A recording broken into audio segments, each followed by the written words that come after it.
BBC Bangla. এখন সন্ধ্যা 7:30। একটু পরেই শুনবেন সর্বশেষ বিশ্ব সংবাদ। আপনারা বিবিসি শুনছেন ঢাকায় FM 100, চট্টগ্রামে 88.8, কুমিল্লায় 103.6। আপনারা যেখানে আছেন, বিবিসি আপনার সাথেই আছে।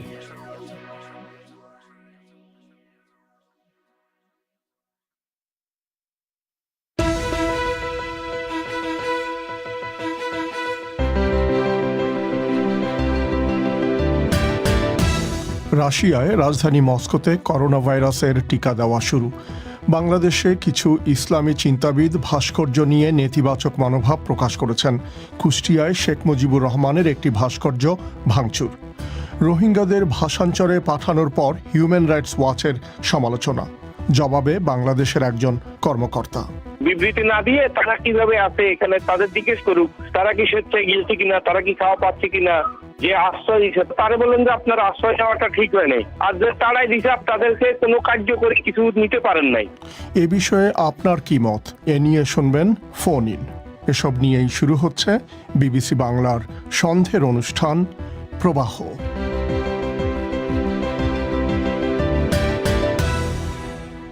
এই অনুষ্ঠানে আপনাদের স্বাগত জানাচ্ছি আমি মিজানুর রহমান খান।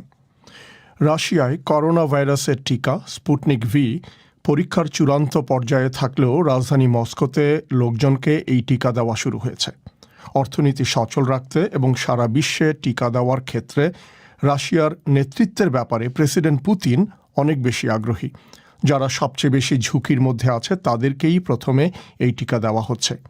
কোভিড-19 রোগের হাত থেকে রক্ষার জন্য টিকা দেওয়ার কাজ রাশিয়ায় এমন এক সময়ে শুরু হলো যখন আজ শনিবার দেশটিতে রেকর্ড সংখ্যক লোক করোনা ভাইরাসে আক্রান্ত হয়েছে।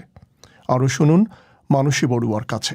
বিশ্বের প্রথম দেশ হিসেবে এবং কোনো ধরনের তথ্য প্রকাশ না করেই গত অগাস্ট মাসে স্থানীয়ভাবে ব্যবহারের জন্য স্পুটনিক ভি নামের টিকার লাইসেন্স দেয় রাশিয়া। এখন তার ব্যবহার শুরু হয়েছে। টিকাটি যারা তৈরি করছেন তারা বলছেন এটি 95% কার্যকর এবং এর বড় ধরনের কোনো পার্শ্ব প্রতিক্রিয়া নেই। তবে এখনও এই টিকাটির পরীক্ষা শেষ হয়নি। এটি পার্শ্ব প্রতিক্রিয়া পর্যায়ে রয়েছে। এ সপ্তাহে টিকাটির প্রথম 2টি ডোজ পাওয়ার জন্য মস্কোতে নাম লিখিয়েছেন হাজার হাজার মানুষ। বলা হচ্ছে যারা সবচেয়ে বেশি ঝুঁকিতে আছে তাদেরই অগ্রাধিকার দেওয়া হচ্ছে। মস্কোর মেয়র সের্গেই সোবিয়ানিন বলছেন স্কুল, স্বাস্থ্যসেবা এবং সমাজকর্মীদের আগে টিকাটি দেওয়া হবে। তবে যত টিকা আসতে থাকবে এই তালিকা তখন আরও বড় হতে শুরু করবে। রাশিয়া মোট কত টিকা তৈরি করতে পারবে সেটা এখনও পরিষ্কার নয়। এবছরের শেষ নাগাদ উৎপাদকরা 20 লাখ টিকা তৈরি করতে পারবে বলে ধারণা করা হচ্ছে। এখনও পর্যন্ত রাশিয়ায় প্রায় 24 লাখ মানুষ করোনা ভাইরাসে আক্রান্ত হয়েছেন বলে শনাক্ত হয়েছে। মৃত্যুর সংখ্যা 43,000। গত 24 ঘণ্টায় নতুন করে আক্রান্ত হয়েছেন প্রায় 29,000। দৈনিক সংক্রমণের হিসাবে এটাই সর্বোচ্চ। রাশিয়ায় এই মহামারীর কেন্দ্র হয়ে উঠেছে মস্কো, যেখানে প্রতিদিন হাজার হাজার মানুষ করোনা ভাইরাসে আক্রান্ত হচ্ছেন। গত 24 ঘণ্টায় রাজধানীতে প্রায় 8,000 মানুষ এই রোগে আক্রান্ত হয়েছেন বলে শনাক্ত করা হয়েছে। মস্কো থেকে বিবিসির সংবাদদাতা সেরা রেন্সফোর্ড জানাচ্ছেন রাশিয়ার সরকার লকডাউনের প্রস্তাব নাকচ করে দিয়ে বরং দ্রুত কার্যকরী টিকা আবিষ্কারের ওপর জোর দিয়েছে। মানসী বড়ুয়া। বাংলাদেশে ভাস্কর্য নিয়ে চলমান বিতর্কের মধ্যেই কিছু ইসলামী চিন্তাবিদ ভাস্কর্য নিয়ে তাদের নেতিবাচক মনোভাব প্রকাশ করেছেন। যাত্রাবাড়ি মাদ্রাসার অধ্যক্ষ মাহমুদুল হাসানের উদ্যোগে শনিবার এ বিষয়ে এক বৈঠক শেষে সংবাদ বিজ্ঞপ্তিতে বলা হয়েছে, মানব মূর্তি ও ভাস্কর্য যে কোনো উদ্দেশ্যে তৈরি করা ইসলামে কঠোরভাবে নিষিদ্ধ। এর মধ্যেই শুক্রবার রাতে কুষ্টিয়ায় শেখ মুজিবুর রহমানের একটি নির্মাণাধীন ভাস্কর্য ভাঙচুর করা হয়েছে। সরকারের একাধিক মন্ত্রী ভাস্কর্য বিরোধিতাকারীদের সতর্ক করে দিয়েছেন। বিস্তারিত জানাতে ঢাকা থেকে যোগ দিচ্ছেন আমাদের সংবাদদাতা আকবর হোসেন। আকবর, এই যে ইসলামী চিন্তাবিদের কথা বলা হচ্ছে, কারা এই ইসলামী চিন্তাবিদ? সংবাদ বিজ্ঞপ্তিতে যেটি বলা হয়েছে যে তাদের ভাষায় দেশ বরেণ্য শীর্ষ আলেমদের একটি বৈঠক অনুষ্ঠিত হয়েছে এবং সেখানে গৃহীত কিছু প্রস্তাব সেগুলো তারা দিয়েছেন। তবে সেখানে কারা অংশগ্রহণ করেছেন এই সংক্রান্ত কোনো তথ্য সে সংবাদ বিজ্ঞপ্তিতে তারা উল্লেখ করেননি। তবে বিভিন্ন সূত্রে খবর নিয়ে যেটি জানা গেছে, এখানে যারা অংশগ্রহণ করেছেন তারা বিভিন্ন মাদ্রাসার শিক্ষকতার সঙ্গে জড়িত আছেন এবং অনেকে পরিচিত ব্যক্তি সেখানে আছেন এবং একই সাথে তারা বিভিন্ন ইসলামপন্থী দল এবং সংগঠনের সঙ্গেও জড়িত। এমনকি এখানে যারা যোগ দিয়েছেন তাদের কেউ কেউ হেফাজতে ইসলামের সঙ্গে প্রত্যক্ষ এবং পরোক্ষভাবে সম্পৃক্ত আছেন বলেও জানা গেছে। তো বৈঠকে কি বলেছেন তারা? তারা 5টি প্রস্তাবনা তুলে ধরেছেন। এর মধ্যে প্রথম প্রস্তাবনাটি হচ্ছে যে তাদের ভাষায় মানব মূর্তি এবং ভাস্কর্য সেটি যে উদ্দেশ্যেই তৈরি করা হোক না কেন এটি ইসলামে নিষিদ্ধ এবং কোনো মহৎ ব্যক্তি বা নেতার ভাস্কর্য স্থাপন করে তাকে শ্রদ্ধা জানানোটা শরীয়তসম্মত নয়, এটি হচ্ছে তাদের বক্তব্য। এবং তারা আরেকটি বিষয় তুলে ধরেছে যে সম্প্রতি শব্দ দূষণ এবং জনদুর্ভোগের যে কথা বলা হচ্ছে এবং এতে করে বিভিন্ন মাহফিলে লাউড স্পিকার ব্যবহারের যে একটা নিষেধাজ্ঞা দেওয়া হয়েছে বলে বিভিন্ন খবর বেরিয়েছে। তারা বলছে যে এতে করে একটা প্রশাসনিক জটিলতা তৎপরতা এটা পরিলক্ষিত হচ্ছে এবং শব্দ দূষণের অজুহাতে এই মাহফিলের উপরে এই ধরনের বিধিনিষেধ আরোপ করাটাকে তারা ভালোভাবে দেখছে না। তারা মনে করছে যে উচ্চস্বরে গান বাজনা ইত্যাদিতে এবং এগুলোতে যে শব্দ দূষণ হচ্ছে সেখানে প্রশাসনের কোনো উদ্যোগ নেই, উল্টো ওয়াজ মাহফিলের শব্দ দূষণের বিষয়ে একটা নির্দেশনা আসছে। এই বিষয়টিকে তারা তুলে ধরেছে। আকবর, কুষ্টিয়ায় শেখ মুজিবুর রহমানের নির্মাণাধীন ভাস্কর্য ভাঙচুর যেটা হয়েছে সে সম্পর্কে আপনি কি জানতে পেরেছেন? এটি ভাঙচুর হয়েছে কুষ্টিয়া পৌরসভার উদ্যোগের একটি বেদিতে শেখ মুজিবুর রহমানের ভাস্কর্য নির্মাণের উদ্যোগ নেওয়া হয়েছিল। এটি নির্মাণাধীন ভাস্কর্য এবং শহরের 5 রাস্তার মোড়ে এটি করা হচ্ছিল এবং স্থানীয় যে পুলিশ সুপার তানভীর আরাফাত তিনি বিবিসিকে জানিয়েছেন যে ভাস্কর্যটির হাত এবং মুখের কিছু অংশ ভাঙা দেখতে পেয়ে স্থানীয়রা পুলিশকে বিষয়টি জানিয়েছে এবং পুলিশ সুপারের ধারণা সম্ভবত রাতে কোনো এক সময়ে ঘটনা ঘটিয়েছে দুষ্কৃতকারীরা। তবে কারা এটি ঘটিয়েছে সেটি এখনও শনাক্ত করা সম্ভব হয়নি এবং সিসিটিভি দেখে তাদের সেই ফুটেজ দেখে শনাক্ত করার চেষ্টা চলছে বলে পুলিশ সুপার জানিয়েছেন। আকবর, একদিকে শেখ মুজিবুর রহমানের ভাস্কর্য ভাঙচুর করা হলো, আবার ইসলামী চিন্তাবিদরা ভাস্কর্যের বিরুদ্ধে বক্তব্য দিলেন। সরকার কি বলছে? সরকারের দিক থেকে সরকারের মন্ত্রীরা আজ বিভিন্ন জায়গা থেকে এই বিষয়টি নিয়ে কথা বলেছেন। যেমন ধর্ম প্রতিমন্ত্রী ফরিদুল হক তিনি জামালপুরের একটি অনুষ্ঠানে বলেছেন যে ভাস্কর্যের ব্যাপারে নিয়ে যে বিতর্ক চলছে এই বিষয়ে একটা সমাধান হবে 1 সপ্তাহের মধ্যে, বিষয়টি নিয়ে আলোচনা চলছে। এর বিস্তারিত তিনি কিছু বলেননি। অন্যদিকে আওয়ামী লীগের সাধারণ সম্পাদক এবং সড়ক পরিবহন মন্ত্রী ওবায়দুল কাদের বলেছেন যে এই বিষয়টি প্রধানমন্ত্রী নিজেই দেখাশোনা করছেন, কিন্তু আসলে কাদের সঙ্গে আলোচনা চলছে কিনা বা কোন বিষয়টি দেখাশোনা করছেন এই বিষয় নিয়ে তারা বিস্তারিত কিছু বলেননি। এছাড়া তথ্যমন্ত্রী হাসান মাহমুদ তিনি চট্টগ্রামে বলেছেন যে কোনোভাবেই কোনো ইস্যুতে বঙ্গবন্ধুর অবমাননা সহ্য করা হবে না, এটা সতর্ক করে দিয়েছেন এবং একই রকম একটা সতর্ক বার্তা দিয়ে মুক্তিযুদ্ধ বিষয়ক মন্ত্রী আকম মোজাম্মেল হক তিনিও বলেছেন যে এই ভাস্কর্য ইস্যুতে যারা একটা রাজনৈতিক অস্থিরতা সৃষ্টির চেষ্টা করা হচ্ছে তাদেরকে প্রতি তিনি সতর্ক বার্তা তিনি দিয়েছেন যে যদি তারা এটা না বুঝে করে থাকেন তাহলে তারা যেন ক্ষমা চান, আর যদি তারা এটা বুঝে করে থাকেন তাহলে সেক্ষেত্রে তাদের ছাড় দেওয়া হবে না, এমনটি তিনি বলেছেন। আকবর, আপনাকে অনেক ধন্যবাদ। ঢাকা স্টুডিও থেকে বলছিলেন আকবর হোসেন। বাংলাদেশে কক্সবাজারের রোহিঙ্গা শিবির থেকে 1,500-এরও বেশি রোহিঙ্গাকে ভাষান্তরে পাঠানোর পর সেখানকার পরিবেশ দেখে বেশিরভাগ রোহিঙ্গা তাদের সন্তুষ্টির কথা জানিয়েছেন। তবে মানবাধিকার সংস্থা হিউম্যান রাইটস ওয়াচ এর সমালোচনা করে বলেছে আন্তর্জাতিক বিভিন্ন সংস্থার সমন্বয়ে কারিগরি মূল্যায়ন ছাড়াই সরকারের এভাবে স্থানান্তর করা উচিত হয়নি। রোহিঙ্গাদের এই স্থানান্তর নিয়ে জাতিসংঘ সহ বিভিন্ন সংস্থার এমন উদ্বেগের প্রেক্ষাপটে পররাষ্ট্র মন্ত্রণালয়ের এক বিবৃতিতে আহ্বান জানানো হয় যেন বাংলাদেশ সরকারের তাদের ভাষায় এরকম একটি আন্তর্জাতিক প্রচেষ্টার বিষয়ে কেউ ভুল ব্যাখ্যা না দেয়। বিস্তারিত শুনুন ঢাকা থেকে পাঠানো সঞ্জনা চৌধুরীর এই প্রতিবেদনে। বাংলাদেশের দক্ষিণাঞ্চলে 2 দশক আগে জেগে ওঠা দ্বীপ ভাসানচরে একদিন পার করেছে সেখানে স্থানান্তরিত রোহিঙ্গা শরণার্থীরা। কক্সবাজারের রোহিঙ্গা শিবিরের ওপর চাপ কমাতে শুক্রবার নৌবাহিনীর তত্ত্বাবধানে ১৬৪২ জন রোহিঙ্গাকে 7টি জাহাজে করে ভাসানচরে নিয়ে যাওয়া হয়। সেখানে পৌঁছানোর পরই প্রত্যেকের শরীরের তাপমাত্রা পরীক্ষা ও হাত ধোয়ানো শেষে ক্যাম্পে থাকা নিয়মকানুন সম্পর্কে ব্রিফ করেন নৌবাহিনীর কর্মকর্তারা। এরপর প্রতিটি পরিবার যার যার ঘর ও মালপত্র বুঝে নেন। জানা গেছে 22টি আন্তর্জাতিক সংস্থা তাদের মানবিক সহায়তা দিতে ভাসানচরেই অবস্থান করছে। প্রথম কয়েকদিন নৌবাহিনীর তত্ত্বাবধানে রোহিঙ্গাদের রান্না করা খাবার সরবরাহ করা হবে। এদিকে ভাসানচরে থাকার জন্য মানসম্মত নতুন পাকা ঘর এবং বসবাসের মতো স্বাস্থ্যসম্মত এলাকা পেয়ে সন্তোষ প্রকাশ করেছেন রোহিঙ্গারা। মানে জায়গা দেখি, বাসা দেখি, মানে মনে করেন সবগুলা দেখি, জায়গা টাকা ভালো লাগছে। ওখানে পাহাড় বাঁচতেছে, কালা তো ভাড়া না, কোনো বান্ধা হইতে পারে না, নাহলে তো সবাই সমান বাসার জন্য ভালো লাগছে। এখানে নিরাপত্তা আছে, টয়লেট আছে, বাথরুম আছে, থাকার আলাদা আছে, পানি টানি সব কিছু, আমাদের কষ্ট করতে হবে না। রোহিঙ্গাদের ভাসানচরে স্থানান্তর করতে 2017 সাল থেকেই ভাসানচরে এই আশ্রয়ন প্রকল্প হাতে নেয় বাংলাদেশ সরকার। তখন থেকেই জাতিসংঘ, ইউরোপীয় union, human rights watch, amnesty international এবং আন্তর্জাতিক অর্থায়নে পরিচালিত উন্নয়ন সংস্থাগুলো এর বিরোধিতা করে আসছে। সবশেষ জাতিসংঘ মহাসচিবের মুখপাত্র স্টিভেন দুজারিচ এই স্থানান্তরকে অনুচিত বলে মন্তব্য করেন। ভাসানচরে স্থানান্তরের আগে সব আন্তর্জাতিক সংস্থার সমন্বয়ে একটি স্বাধীন কারিগরি ও সুরক্ষাগত মূল্যায়নের আহ্বান জানিয়ে আসছিল জাতিসংঘ। সেটা ছাড়াই রোহিঙ্গাদের স্থানান্তর করা নিয়ে অসন্তোষ জানিয়েছেন হিউম্যান রাইটস ওয়াচের দক্ষিণ এশিয়া বিভাগের পরিচালক মীনাক্ষী গাঙ্গুলি।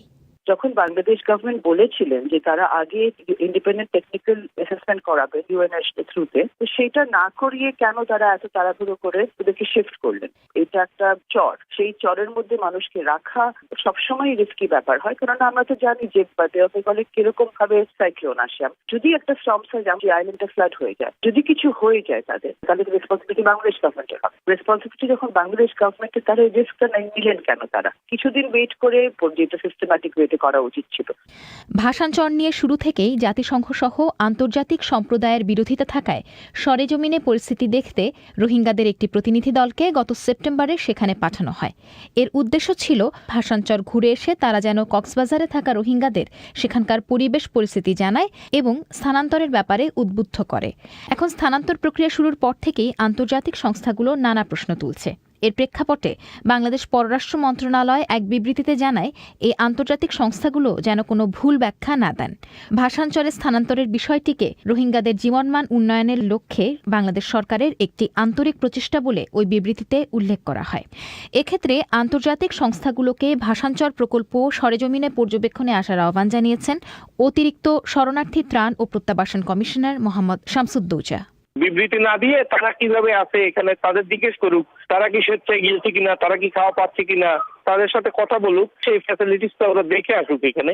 এখন যে আশ্রয় দিচ্ছে তারা বলেন যে আপনার আশ্রয় নেওয়াটা ঠিক হয় নাই, আর যে তারাই দিচ্ছে তাদেরকে কোনো কার্যকরী কিছু নিতে পারেন নাই। আমরা তো পাল্টা প্রশ্ন করবো, হোয়াট ইজ ইউর রোল? এই যে হিউম্যান রাইটস ওয়াচ বা অন্যরা প্রত্যাবাসনে তাদের ভূমিকা, তারা যথাযথ ব্যবস্থা নেই। জাতিসংঘ বা অন্য সংস্থায় বলুক যে তুমি তোমার নাগরিকদের প্লেস অফ অরিজিনে নিয়ে যাও, তাদেরকে চাপ দিক। তবে রোহিঙ্গাদের যেখানেই রাখা হোক না কেন তারা যেন নিজ দেশ মিয়ানমারে দ্রুত ফিরে যেতে পারে সে বিষয়ে কূটনৈতিক তৎপরতা চালিয়ে যাওয়ার কথা জানিয়ে আসছে সরকার। বলা হচ্ছে, রোহিঙ্গাদের পুনর্বাসনের চেয়ে প্রত্যাবাসনের উপরেই তারা সর্বোচ্চ গুরুত্ব দিচ্ছেন। সঞ্জনা চৌধুরী। এ নিয়েই হবে আজকের ফোন ইন। আরও কিছুক্ষণ পর আপনারা শুনছেন বিবিসি বাংলার প্রবাহ। এবারে মানসী বড়ুয়ার কাছে বিশ্বের আরও কিছু খবর। আর্জেন্টিনার কংগ্রেস সেদেশে করোনা ভাইরাসের কারণে ত্রাণ সহায়তার অর্থ সংস্থান করতে দেশটির ধনী ব্যক্তিদের ওপর এক নতুন কর আরোপ অনুমোদন করেছে। প্রেসিডেন্ট আলবার্তো ফার্নান্দেজের সরকার আশা করছে প্রায় 12,000 করদাতার ওপর এই এককালীন লেভি আরোপ করে $300 কোটি বেশি অর্থ সংগ্রহ করা যাবে। তবে বিরোধী দলগুলো এই করের সমালোচনা করে বলেছে এতে বিদেশি বিনিয়োগ ব্যাহত হবে। ইরানের সুপ্রিম কোর্ট বলছে গত বছর সরকার বিরোধী বিক্ষোভে অংশগ্রহণের দায়ে মৃত্যুদণ্ডে দণ্ডিত 3 ব্যক্তির পুনর্বিচারের আবেদন তারা গ্রহণ করেছে। সুপ্রিম কোর্টের প্রেসিডেন্ট বলেন, আমির হোসেন মোরাদি, সাইদ তামজিদি এবং মোহাম্মদ রাজাবির বিরুদ্ধে করা মামলাগুলো এখন আদালতের অন্য একটি শাখা নতুন করে পরীক্ষা করে দেখবে। তেহরানের বিপ্লবী আদালতের দেওয়া মৃত্যুদণ্ডের রায় সারা পৃথিবীতে ব্যাপকভাবে সমালোচিত হবার পর তা স্থগিত করা হয়েছিল। প্রেসিডেন্ট ট্রাম্পের আদেশে সোমালিয়া থেকে প্রায় সব আমেরিকান সৈন্য জানুয়ারি মাসের মাঝামাঝি নাগাদ দেশে ফিরে যাবে। পেন্টাগনের এই ঘোষণার সমালোচনা করেছেন সোমালিয়ার বিশিষ্ট নাগরিকরা। একজন সোমালি সেনেটর আইয়ুব ইসমাইল ইউসুফ বলেছেন, এটা খুবই দুঃখজনক, কারণ সোমালিয়ার সৈন্যদের প্রশিক্ষণের ক্ষেত্রে এই 700 জন মার্কিন সৈন্যের এক বিরাট প্রভাব পড়েছিল। গুগল কোম্পানির 1000-এরও বেশি কর্মচারী এক আবেদনে স্বাক্ষর করেছেন, যাতে কৃত্রিম বুদ্ধিমত্তার নৈতিকতা নিয়ে গবেষণারত একজন কৃষ্ণাঙ্গ কর্মীকে কেন ম্যানেজাররা বরখাস্ত করেছেন তার কারণ জানতে চাওয়া হয়েছে।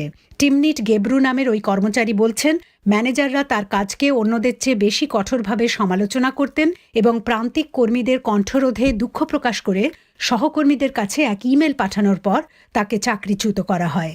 ইরানের একটি দোকানে কয়েকজন নারীকে জীবন্ত মডেল বা ম্যানিকিন হিসেবে নিয়োগ করার জন্য দোকানের মালিক এবং ওই নারীদের বিরুদ্ধে গ্রেফতারি পরোয়ানা জারি করা হয়েছে। মডেলদের কিছু ছবি ইনস্টাগ্রামে পোস্ট করার পর কেরমেনশাহ শহরের সরকারি কৌঁসুলি তাদের বিরুদ্ধে এই পরোয়ানা জারি করেন। নারী মডেলদের ছবিতে দেখা যাচ্ছে যে তারা হিজাব পরেননি। জাপানের মহাকাশ সংস্থা বলছে, তাদের একটি ক্যাপসিউল মহাকাশের একটি গ্রহাণু থেকে এই প্রথমবারের মতো বড় আকারের কিছু শিলাখণ্ডের নমুনা সংগ্রহ করে পৃথিবীতে ফিরে আসছে। বলা হচ্ছে, হায়াবুসা 2 নামের এই যানটি দক্ষিণ অস্ট্রেলিয়ায় অবতরণ করবে, যেখানে বিজ্ঞানীরা পরীক্ষা করে দেখবেন সংগৃহীত নমুনা থেকে কোনো ধরনের গ্যাস নির্গত হয়েছে কিনা। মানসী বড়ুয়া, এবারে ফোন ইন এর জন্যে আপনাদের ঢাকা স্টুডিওতে নিয়ে যাচ্ছি। সেখান থেকে সেটি পরিচালনা করবেন সহকর্মী আকবর হোসেন। আকবর। মিজান, ধন্যবাদ আপনাকে। ফোন ইনের আজকের বিষয় হচ্ছে রোহিঙ্গাদের ভাষাঞ্চলে স্থানান্তরের ব্যাপারে আপনার মত কি। শুরুতেই এই বিষয়টি নিয়ে কথা বলবেন রোদেলা জান্নাত রংপুর থেকে। হ্যালো, জি বলুন। সেটা হলো যে আমরা সবাই জানি এবং রোহিঙ্গা সম্বন্ধে কিছুক্ষণ আগে আমরা প্রতিবেদন শুনলাম বিবিসিতে, তো সেখান থেকে বোঝাই যাচ্ছে যে এটা একটা অযৌক্তিক পদক্ষেপ। মানে এটা অযৌক্তিক পদক্ষেপ হওয়ার কিছু অনেকগুলো কারণ আছে, তার ভিতরে কিছু কারণ আমি তুলে ধরি। যেখানে রোহিঙ্গাদের আমাদের প্রধান উদ্দেশ্য কি ছিল, কূটনৈতিক তৎপরতা প্রচার করে আর তাদেরকে তাদের দেশে প্রেরণ করা। সেটা তো হচ্ছে না, সেখানে আমাদের উল্টা হচ্ছে। সেখানে এর আগে আমরা দেখেছি যে রোহিঙ্গাদের ওখানে মাদকাসক্ত থেকে অনেক ধরনের সমস্যা হচ্ছে রোহিঙ্গাদের নিয়ে, যেখানে আমাদের জনসংখ্যা এখানে জায়গা পাচ্ছে না, আবাসস্থল নেই। সরকারের যেখানে দায়বদ্ধ বাংলাদেশের জনসংখ্যাকে নিয়ে, সেখানে তাদের তো আমাদের সরকারের তো কোনো দায়বদ্ধ নেই এই রোহিঙ্গাদের এই ধরনের একটা আবাসস্থল দিতে হবে। সবচেয়ে বড় কথা হলো যে রোদেলা জান্নাত, আপনার টেলিফোন লাইনের মান খুব একটা ভালো নয়, শ্রোতাদের শুনতে অসুবিধা হচ্ছে, সেজন্য আমি দুঃখ প্রকাশ করছি। আমি যাচ্ছি পরের শ্রোতার কাছে। তাসপিয়া ইসলাম কক্সবাজার থেকে, উখিয়া থেকে কথা বলবেন। হ্যালো, জি বলুন। Good evening. গুড ইভিনিং, বলুন। আমি তাসফিয়া ইসলাম তিবা বলছিলাম, আমি কক্সবাজার থেকে বলছি। আসলে বাংলাদেশের বর্তমানে যেহেতু আমরা জানি যে আমরা ডেভেলপিং কান্ট্রি, দ্যাটস ট্রু, আমরা সামনের দিকে এগিয়ে যাচ্ছি, আমাদের অনেক চ্যালেঞ্জ রয়েছে। আর রোহিঙ্গা ইস্যুতে বাংলাদেশ আসলে যে সাপোর্টটা দিয়েছে, এটা আসলে কিন্তু ইমার্জেন্সি সাপোর্ট। এখানে কিন্তু একটা জায়গাতে আমরা ব্যবহার করছি যে ইমার্জেন্সি মানে রেসপন্স, আমরা হিউম্যানিটেরিয়ান সাপোর্টটা দিচ্ছি, মানবিক কিছু সহায়তা। They are also human being, they have face some genocidal issues, মানে তাদের অনেক ধরনের প্রবলেম ছিল, চ্যালেঞ্জ ছিল, সাডেন তারা চলে এসেছে একটা জোনে আমাদের। তো বাংলাদেশ সরকারের জায়গা থেকে বা এখানে আসলে তাদেরকে যে সাপোর্টটা মিয়ানমার থেকে আগত যে শরণার্থীদেরকে দেয়া হচ্ছে, সেটা কিন্তু খুবই লিমিটেড, মানে যেটা না হলে আসলে জীবন বাঁচবে না। লাইক ওয়াশের সাপোর্ট, মানে একদম বেসিক স্যানিটেশন। আগে ইমার্জেন্সি লেট্রিন ছিল, এখন পিট লেট্রিনের ব্যবস্থা, বা তারা থাকছে তারপিউলিনের ঘরে। তারপরে হচ্ছে ফুড সাপোর্ট, মেডিকেল সাপোর্ট, এখানে অনেক নিউট্রিশনের বিষয় আছে, তাই না? এখন যেটা বিষয় যে ভাইয়া যে সাপোর্টটা দিচ্ছে এটা ইমার্জেন্সি সাপোর্ট, সেটা তাদেরকে নেওয়া হয়েছে। হ্যাঁ, ভাষাঞ্চল প্রসঙ্গে আপনি কি মনে করেন? হ্যাঁ, ভাষাঞ্চলে যে নেওয়া হচ্ছে, এটা আসলে ইমার্জেন্সি সাপোর্টের যে সার্ভিসটা বাংলাদেশ সরকারের বা বাংলাদেশে যারা এনজিও গুলো কাজ করছে, তাদের একটা প্রেশার রয়েছে, কারণ এখানে তো প্রচুর জনবসতি, মানে একটা লিমিটেড জায়গার মধ্যে প্রচুর মানুষ এখানে। তো সার্ভিস প্রোভাইডার জায়গাতে যেটা হচ্ছে ভাষান্তরে কিছু নিয়ে গেল, চাপটা একটু কমলো। কিন্তু এটা কিন্তু আসলে আমার মতে, পার্সোনালি আমি ভুলও হতে পারি ভাইয়া, আমার কাছে মনে হচ্ছে ভাষান্তরে তাদেরকে নেওয়াটা এটা আসলে মানে টেম্পোরারি একটা সলিউশন হতে পারে, but this is not the permanent solution. Permanent solution সেটাই তখন তাদেরকে তাদের নিজের দেশে পাঠিয়ে দেওয়া হবে। এখানে কিন্তু দুইটা বিষয় বাংলাদেশের জায়গায়, বাংলাদেশ সরকার তো এটিকে স্থায়ী সমাধান বলছেও না। তারা বলছে যে যেহেতু প্রত্যাবাসন প্রক্রিয়াটা বিলম্ব হচ্ছে, সেই জন্য কিছু মানুষকে অন্য জায়গায় সরিয়ে নেওয়া। জি জি জি, এইটাই তো বললাম যে আমরা যে সাপোর্টটা দিচ্ছি, ধরেন যে বললাম যে আমরা বেসিক কিছু সাপোর্ট দিচ্ছি, অনেক বেশি গ্যাদারিং, চাপটা অনেক বেশি, তো কিছুটা ইউজ করা। মানে আপনি কি মনে করেন যে এই সিদ্ধান্তটা যুক্তিযুক্ত ভাষান্তরে নিয়ে যাওয়াটা? যে বললাম যে এই জায়গাটা যুক্তিযুক্ত আমার জায়গা থেকে। এখানে দুইটা বিষয়, একটা হচ্ছে সার্ভিসের জায়গা থেকে যে ঠিক আছে গ্যাদারিংটা কম কিছু, কিন্তু আমার যেটা বলছি আপনাদেরকে যে ইউএনএইচসিআর এর ডাটা অনুযায়ী অ্যাকর্ডিং টু, মানে সেখানে হচ্ছে আমাদের এখানে রোহিঙ্গা চলে এসেছে প্রায় 8,60,000 বা নিয়ে 10 লাখ আপনি বলতে পারেন, এর থেকে বেশিও হতে পারে যেহেতু তাদের বার্থ রেট অনেক বেশি। তো আসলে ভাষান্তরের ক্যাপাসিটি তো মাত্র 1 লক্ষ। আমার এখানে ক্রাইসিস রয়ে গিয়েছে প্রায় 9 লক্ষ মানুষের, তাহলে তারা তো এখন এখানেই রয়ে গিয়েছে, তাই না? এবং তাদের আসলে লাইফের এটা কিন্তু কোনো সাস্টেনেবল সলিউশন না ভাষান্তর, কারণ they are still living in a very vulnerable মানে কন্ডিশন। তো ওই জায়গাটাতে যদি কাজ করতে হয় সেক্ষেত্রে আমাদের ইন্টারন্যাশনাল কমিউনিটি, কারণ বাংলাদেশের অনেকগুলো চ্যালেঞ্জ আছে, আবার এটাও সত্যি যে it's connected with our national security also, but এটাও সত্যি আমাদের একটা ইমোশন আছে, আমরা 71 ফেস করেছি, আমাদের অনেক ক্রাইসিস ছিল, তো ওই জায়গা থেকে আমাদের হিউম্যানিটেরিয়ান সাপোর্ট দিচ্ছি, কিন্তু ভাষান্তর কোনো সমাধান হতে পারে না, এটা আমার একদম ব্যক্তিগত মতামত। ধন্যবাদ আপনাকে। এবারে সাদ রাফি কথা বলবেন রংপুর থেকে। জি ধন্যবাদ, আসসালামু আলাইকুম। অ্যাকচুয়ালি প্রথমেই শুরু করি, আমি এটা সমর্থন করি কি করি না। Actually it's too early to say anything, কারণ প্রথমে যে বিষয়টা সেটা হচ্ছে এখনো পর্যন্ত কেবল প্রথম একটা ট্রিপ বা প্রথম একটা ভয়েজ কেবল গেল মানে ভাষান্তরের দিকে, সুতরাং তাদের রিভিউয়ের উপর ভিত্তি করে আমরা অ্যাকচুয়ালি ডিসিশন আসতে পারবো যে সেখানে কি টাইপের বলা যায় যে সুযোগ সুবিধা পাচ্ছে রোহিঙ্গা, তারা কি সেখানে আসলেই থাকতে ইচ্ছুক নাকি, যেহেতু তারাও মানুষ, তাদের বিভিন্ন চাহিদাগুলো আমাদেরকে অ্যাকাউন্টে নিতে হবে। সুতরাং এখনই কিছু বলা যাবে না, তবে এই ডিসিশনে যদি পক্ষে বা বিপক্ষে মত দিতে বলে দেন আমি বলবো যে ডিসিশনটা আমি পক্ষে, কারণ রোহিঙ্গা ইস্যুটা সলভ করতে বাংলাদেশ সরকার, বাংলাদেশের জনগণ হ্যাজ ডান ইনাফ, অর্থাৎ যথেষ্ট কিছু করেছে। আমরা ইন্টারন্যাশনাল কমিউনিটি থেকে হেল্প সিক করেছি, আমরা বলা যায় যে জাতিসংঘ থেকে বিভিন্ন স্টেপ নেওয়ার জন্য আহ্বান করেছি, বাট কোনো সলিউশন বা পার্মানেন্ট সলিউশন আসেনি। ওকে, তো এই জিনিস আমি কেন পক্ষে এটা দুটো ভাবে ব্যাখ্যা করা যায়। প্রথমত যদি আমি পপুলিজম থিওরি বলে যেটা প্রচলিত জনতত্ত্ববাদ, এটা যদি একটু জাজ করি, সেটা থেকে দেখতে পারবো যে বাংলাদেশের বেশিরভাগ মানুষই বর্তমানে এখন অ্যান্টি রোহিঙ্গা সেন্টিমেন্ট নিয়ে থাকে। অর্থাৎ প্রথম দিকে যদি আমরা যখন রোহিঙ্গাদেরকে ওয়েলকাম জানিয়েছে যে হ্যাঁ তাদেরকে আশ্রয় দেওয়া যেতে পারে, কিন্তু এখন কিন্তু বাংলাদেশের মানুষের মেন্টালিটিটা চেঞ্জ হয়ে গেছে। এটা বিভিন্ন কারণ থাকতে পারে, রোহিঙ্গারা বিভিন্ন লোকাল ক্রাইমে জড়িয়ে পড়ছে, হ্যাঁ স্থানীয় মানুষজন অপরাধে জড়িত হয়, শুধু রোহিঙ্গারা একাই হচ্ছে না, এবং রোহিঙ্গারা আসার আগেও সে এলাকায় অপরাধ প্রবণতা ছিল, বেশ ভালো মতোই ছিল। ওকে ওকে Yes, but you have to take account that রোহিঙ্গারা কিন্তু আমাদের বাংলাদেশের সিটিজেন না, they are completely citizen from a different country, and কিন্তু এই যে অনেকে একটা যুক্তি দেওয়ার চেষ্টা করেন যে যদি আপনার এই লজিকটা থাকতো, বাট অন দ্যাট বেসিস যে বাংলাদেশ কিন্তু ডেভেলপড কান্ট্রি না, Bangladesh is developing country, it's struggling economy, সেটা জানি, কিন্তু এখন বিষয় হচ্ছে যে যেটা নিয়ে একটু আগে উনি বলছেন যে আপনার আগের কলার যারা ছিলেন তারাও বলছিলেন যে এই ভাষান্তরে নিয়ে যাওয়াটাকে, এটা কি একটা সমাধান আপনার কাছে মনে হচ্ছে? যে অ্যাকচুয়ালি সমাধান বলতে কি, এটা সমাধানের প্রথম একটা স্টেপ। আমি বলবো না যে এটা একটা পার্মানেন্ট সলিউশন, বাট এটা একটা প্রথম একটা স্টেপ, অর্থাৎ কোন একটা স্টেপ তো আমাদেরকে নিতে হবে।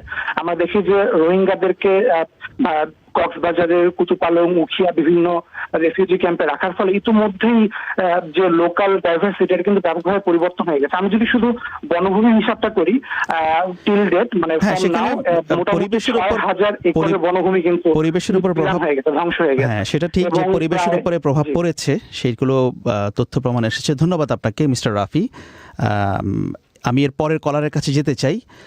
তাবাসসুম মুনতাহা ঢাকা বিশ্ববিদ্যালয় থেকে। মিস মুনতাহা, যদি আপনি সংক্ষেপে বলেন। হ্যাঁ, অনেক কলার অপেক্ষা করছেন, আমি বেশি সংখ্যক কলারকে সুযোগ দিতে চাই। জি, আমার মত হচ্ছে যে HRW এবং অ্যামনেস্টি ইন্টারন্যাশনালের যে বিবৃতি, মানে গণমাধ্যমের মাধ্যমে জানতে পেরেছি, তাদের কথা হচ্ছে যে ভাষান্তর দ্বীপটি বাসযোগ্য কিনা বা ওখানে সব ধরনের ফ্যাসিলিটিস আছে কিনা এবং রোহিঙ্গারা ইচ্ছুক কিনা, মানে ওনাদের সম্মতি নিয়ে তারপরে পাঠানো হচ্ছে কিনা, মানে পাঠানো যাবে না এরকম বা পাঠানো উচিত নয় স্থানান্তরের বিপক্ষে এরকম কোনো কথা হয়নি। তো যেটা দেখা যাচ্ছে যে এটা একটা এক ধরনের মানে বৈশ্বিক কূটনৈতিক তৎপরতা, বাংলাদেশ সরকার বলেন আর জাতিসংঘ বলেন সবারই একটা ব্যর্থতা, মানে ব্যর্থতার এটা একটা উল্টো দিক, মানে আমরা প্রত্যাবাসনে সক্ষম বলুন মিস মুনতাহা, এগিয়ে গিয়েছি। জি বলুন। যে আমরা প্রত্যাবাসন করতে পারছি না বলে এটা একটা অপশন যে আমরা পুনর্বাসনের দিকে এগিয়ে গেছি। মানে বাংলাদেশ সরকারের তো অনেক কোটি টাকা খরচ হয়ে গেল, মানে বাংলাদেশ নেভিকে দেওয়াতে এটা হয়তো আরো দ্রুত সম্ভব হয়েছে, কিন্তু ওখানে ভিজিট করে মানে রোহিঙ্গা মাঝিরা নেতারা অথবা অন্য কোনো অন্য বাংলাদেশ সরকার থেকে অথবা অন্য কোনো অর্গানাইজেশন থেকে যারা মানবাধিকার নিয়ে কাজ করে তারা পর্যবেক্ষণ করে করার পরে এবং যারা ওখানে আছে কিছু সবার মতামত এক হবে না, অনেকে হচ্ছে এর পক্ষপাতী, মানে ওখানে সুবিধাগুলো দেখে বা ঘরগুলো দেখে আশ্রয়ণ প্রকল্প মতো যা হয়েছে আর কি, তাতে অনেকেই সন্তুষ্ট, আবার অনেকে দেখা যাচ্ছে যে যেতে ইচ্ছুক না, মানে যেতে না ইচ্ছুক হওয়ার কারণ এরকম একটা কথা ছিল যে যদি কক্সবাজার থাকে তাহলে হয়তো এখান থেকে কোনোভাবে মিয়ানমারে শিফট হতে পারবে, কিন্তু সেটা আসলে এখন আর সম্ভব হচ্ছে না। সেটা যদি ভাষান্তরেও থাকে তারপরে কূটনৈতিক তৎপরতার মাধ্যমে যখন আমরা প্রত্যাবাসনে সম্ভব হব করতে পারবো তখনই সম্ভব হবে। ধন্যবাদ মিস মুনতাহা, একটা পিসফুল বা ডিগনিফাইড রিপ্যাট্রিয়েশনের জন্য আমরা চেষ্টা করতে পারি। ধন্যবাদ মিস মুনতাহা আপনাকে আপনার মতামতের জন্য। দিলরুবা ইয়াসমিন নিশাত বরিশাল থেকে। মিস ইয়াসমিন খুব সংক্ষেপে বলবেন 1 মিনিটের মধ্যে। আচ্ছা, ধন্যবাদ। আসলে এখানে আমি বলতে চাচ্ছি যে আমরা বাংলাদেশিরা এখনো তো উন্নয়নশীল দেশের ভিতরে অবস্থান করছি, মানে আমরা তো এখনো উন্নত হইনি বা আমাদের দেশটা উন্নত দেশ না। তো সেই ক্ষেত্রে আমরা যদি কিছু বাইরের লোকেদের বা বাইরের জনগণকে মানে রোহিঙ্গা যারা তাদেরকে যে আমরা এতটা অতিথি পরায়ণতা দেখাচ্ছি মূলত, সেই ক্ষেত্রে আমার প্রশ্ন এখানে থেকে যায় যে তাহলে কি আমরা বাংলাদেশে থেকে আমাদের যারা আমি যতদূর জানি যারা অভাব অনটনে আছে তাদের অভাব অনটন কি একেবারেই দূর হয়ে গেছে? আর বর্তমানে কোভিড-19 এর জন্য মানে করোনা ভাইরাসের কারণে আমাদের বাংলাদেশে তো বর্তমানে অবস্থা আরো বেশি শোচনীয়, যারা অভাবগ্রস্ত লোক তারা আরো বেশি অভাবে পড়ে গেছে। তো এই সব লোকেদের উপর দিয়ে কি আসলে আমাদের দায়িত্বটা এতটাই কমে গেছে যে এখন আমরা অন্য লোকেদের দিকে অন্য জনগণের দিকে বা অন্য দেশের কিছু লোকেদের দিকে আমরা একটু বেশি দৃষ্টি দিয়ে ফেলতেছি। এখানে আমি অনেক জায়গা থেকে এভাবে এরকমও শুনছি যে তাদের প্রতিদিনের খাবারের মেনুতে আমরা যেটা দেখি সেটা আমাদের সাধারণ কিছু জনগণের কাছে এটা একেবারে সত্যি আমরা ভাবতেও পাই না যে এই ধরনের খাবার আমরা প্রতিদিন মানে এই ধরনের খাবার আমরা প্রতিদিন আমাদের মেনুতে থাকবে, এটা আমরা অনেকে কল্পনা করতে পারি না সাধারণ পরিবারের কিছু লোকজন। ঠিক আছে, সেখানে তারা প্রতিদিন সেই ধরনের মেনু মেনটেন করে তারা খাবার পাচ্ছে এবং তাদের প্রতিটা ঘরে ঘরে অস্ত্রও পাওয়া যাচ্ছে, প্রতিটা ঘরে ঘরে তারা নিজেদের নিরাপত্তার জন্য অস্ত্র যেখানে তারা প্রতিটা ঘরে ঘরে অস্ত্র পাওয়া যাচ্ছে। মিস নিশাত, প্রতিটা ঘরে ঘরে অস্ত্র পাওয়া যাচ্ছে, আপনার এই তথ্যটি সঠিক নয়। কিছু রোহিঙ্গা ক্যাম্প থেকে অস্ত্র উদ্ধার করেছে, বাংলাদেশে অন্যান্য জায়গায় যেরকম হয় সেখান থেকেও সেরকমই হয়েছে, সেটাই আমরা জানি। ধন্যবাদ আপনাকে আপনার মতামতের জন্য। আমি অনুরোধ করেছি যে খুব সংক্ষেপে মতামতটি দিবেন। এরপরে মোহাম্মদ ফয়সাল চট্টগ্রাম থেকে। মিস্টার ফয়সাল, খুব সংক্ষেপে। হ্যাঁ, আমি চট্টগ্রাম থেকে বলতেছি। রোহিঙ্গাদের যে বাসাঞ্চলে নিয়ে যাওয়া হচ্ছে এটা বাংলাদেশের জন্য একটা দীর্ঘমেয়াদী প্রভাব পড়বে বাংলাদেশে, কারণ এতে করে মায়ানমারে একটা মূল বার্তা পাবে। এমনিতে মায়ানমার তো আমাদের যে রোহিঙ্গাদেরকে ফিরে নেওয়ার ব্যাপারে গড়ামসি করতেছে, সেই জায়গায় যদি এখানে তাদেরকে যে আরামাইশে রাখতেছি আমরা একটা জায়গায় যে তাদেরকে রাখতেছি, এটা তো অবশ্যই তাদের কাছে একটা মূল বার্তা যাবেই। আর আমাদের ওদেরকে এখানে স্থানান্তর না করে যদি তাদেরকে কিভাবে কূটনৈতিকভাবে জোরালোভাবে কি করে সিদ্ধান্ত নিয়ে বিশ্ব যারা গিয়ে চীন আছে, ভারত আছে, তাদেরকে যদি একটু বোঝানো যায়, বুঝে যদি তাদেরকে ফেরত পাঠানো যায়, এটা হলে বাংলাদেশের জন্য ভালো হতো। স্থানান্তর না করে তাদেরকে পাঠানোর ব্যবস্থা করাটাই বাংলাদেশের জন্য ভালো হতো। ধন্যবাদ আপনাকে মিস্টার ফয়সাল। এবারে দীপা দেবনাথ খুলনা থেকে কথা বলবেন। 30 সেকেন্ড আপনার সময়, একেবারেই শেষের দিকে আছি আমরা অনুষ্ঠানের। আচ্ছা, আমার মতে এটা একদমই যৌক্তিক পদক্ষেপ না। It's not a wise decision at all.